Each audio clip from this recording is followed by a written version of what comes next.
In one of the most ludicrous decisions we have seen in a while, the Colorado Supreme Court declares Donald Trump is ineligible for the White House.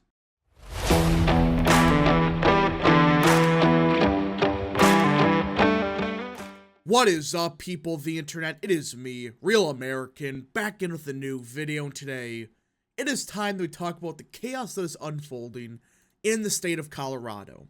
Because as most of you probably heard by now, the Colorado Supreme Court made arguably the most egregious decision in the last 50 years of any court decision. Listen, I don't care if you're a Republican, Democrat, Independent, whatever. This decision sets one of the worst possible precedents you can have, where a court could say, oh, we're 7-0 Democrats, we all hate you, and we think you committed a crime, so we're going to kick you off the ballot for political reasons. Does no one see the problem with this decision? I mean, not just that, he's not been convicted of anything related to treason, to insurrection, and all this other crap. Now, before I continue with today's video, I hope you enjoy these type of videos. If you do, smash the like button down below, subscribe, share with your friends, hit that little bell, follow the social media accounts in the description down below, and of course, join the channel today. Guys, just for $1 a month, you could join Real American. This is the best way to support the daily content that we all know and love, so I hope and recommend you join the channel today. Now let's be clear about one thing before I even forget. If this was happening to Biden, right, I would still be saying the same stuff. Why? This is a dangerous precedent that third world shitholes use, and I've said it, I don't care. This is third world crap, even beyond that at this point, where a court can kick you off the ballot for, oh, we disagree with you for partisan reasons, and we're going to say you committed an insurrection and you're off the ballot. I mean, this entire case is so egregious, even most Democrats, or some at least, are saying, hey, wait a minute here. This is stupid. Even in the own Supreme Court of Colorado, there was a dissent from 3 Dems. Remember, this is a 7-0 Democrat court. 3 Democrats dissented and said, this is egregious. This sets a terrible precedent where a court can say you committed an insurrection. No jury, nothing. We think you committed an insurrection, you're off the ballot. Does no one see a problem with this? It's not just going to stop at Trump. They're going to do the same thing to DeSantis, to Haley, Christie, any Republican, or anybody that's a threat to the establishment. They're going to do the same thing. Oh, you committed an insurrection, or we just don't like you. So, we're going to say you're off the ballot. Let's just get into this because this is just bad. A divided Colorado Supreme Court on Tuesday declared former President Donald Trump ineligible for the White House under the U.S. Constitution's Insurrection Clause and removed him from the state's presidential primary ballot, setting up a likely showdown in the nation's highest court to decide whether the frontrunner for the GOP nomination can remain in the race. Listen, I already have a feeling this is going to be overturned quickly. Because, like I said, there were 3 Democrats within the Colorado Supreme Court that dissented and said, this is stupid.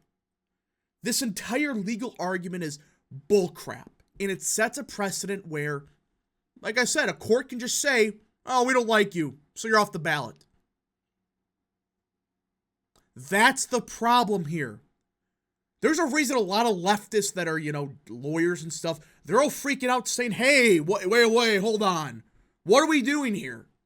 This can be applied to theoretically anybody. Oh, you committed insurrection by protesting. You're off the ballot. The decision from a court whose justices were all appointed by Democratic governors marks the first time in history that Section 3 of the 14th Amendment has been used to disqualify a presidential candidate. So this isn't, oh, there's some history to this.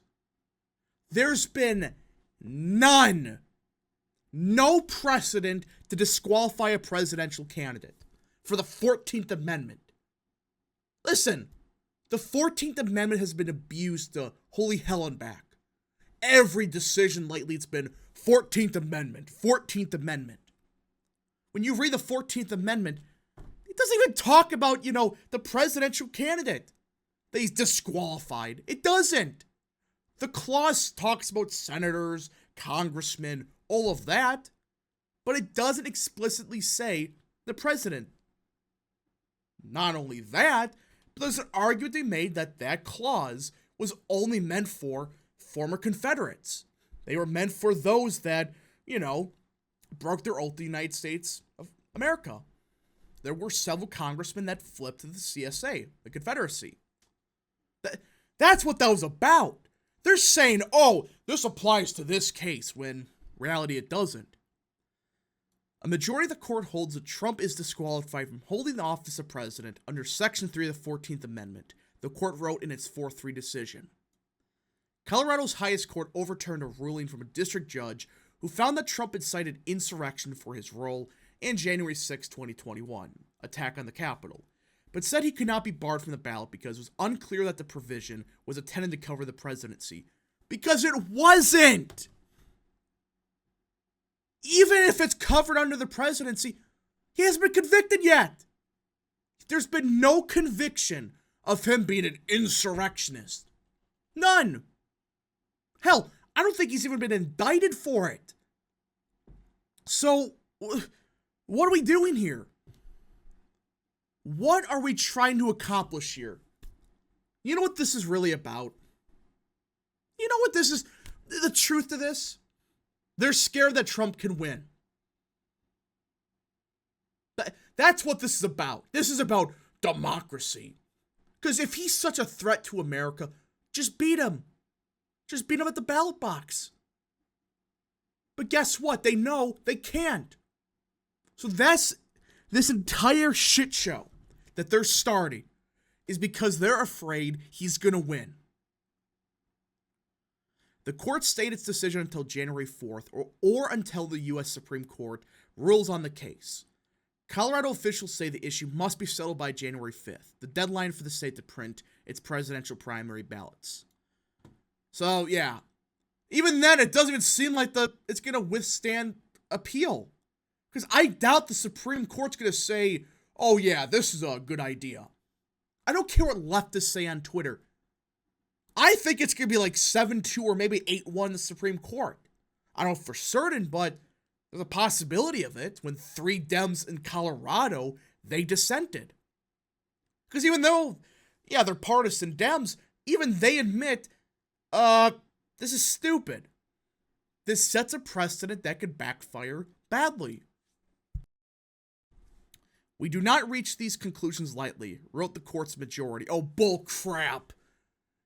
You were wanting this decision so badly. Stop this crap that, oh, we do not reach these lightly. Oh, shut up. We are mindful of the magnitude and weight of the questions now before us. We are likewise mindful of our solemn duty to apply the law without fear or favor, and without being swayed by public reaction to the decision that the law mandates we reach. Oh, man. I mean, they're so full of it. I mean, you read how they came to the conclusion. They were saying stuff like, Trump retweeted something. He incited the insurrection, and the FBI knew about it beforehand. Yeah, they said that, by the way. They said that in their decision that the FBI was tipped off by potential threats. Makes you really wonder about some of the narratives about January 6th, but we're not getting into that. Trump's legal spokeswoman, Alina Habba, said in a statement Tuesday night, this ruling, issued by the Colorado Supreme Court, attacks the very heart of this nation's democracy. It will not stand, and we trust that the Supreme Court will reverse this unconstitutional order, which I think they will. I think there's a shot of it being 8-1, 7-2. I'm not saying it's 100%, but I even think a lot of Dems are realizing this is way too far. This is a bad precedent this sets. This could theoretically, and I think it would, completely destroy America from within. Because What's stopping Texas Republicans from saying the same argument about Biden? That he's allowing an invasion at the southern border, and we're just going to kick him off the ballot in Texas, in North Carolina, in Ohio. What's stopping Republicans from doing that?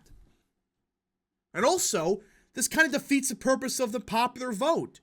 If you could just kick the guy off the ballot, what's the point? What's the point of having a national popular vote if they could just kick you off the ballot in California? You win every time.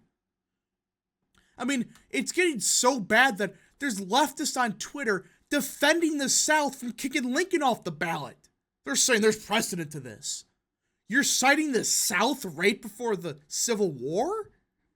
That's not a good sign. Like, I'm not saying the judges did that, but there were some on Twitter that were saying that. This is an absolute disgrace. And I really hope this is overturned. Just for the sake of America. You cannot have judges saying, you're off the ballot because we think so. I mean, it's one thing to say he was convicted of insurrection. Fine. You can make an argument, which it's still stupid because the 14th Amendment doesn't clarify if it's a president or not that even is attached to it, but fine. But not even that. They just said, oh, he committed insurrection. Bam, you're off. You're done. I don't know what to say. But this is dangerous times where a court can just do this without any repercussions. Nobody gets punished, nothing. Hopefully this is overturned. I think it will, but we just gotta see what happens. Anyways, folks, thank you so much for watching. If you did enjoy this video, smash the like button down below, subscribe, share with your friends, hit that little bell, follow the social media accounts in the description down below, and of course, join the channel today. Thank you so much. Godspeed to all of you.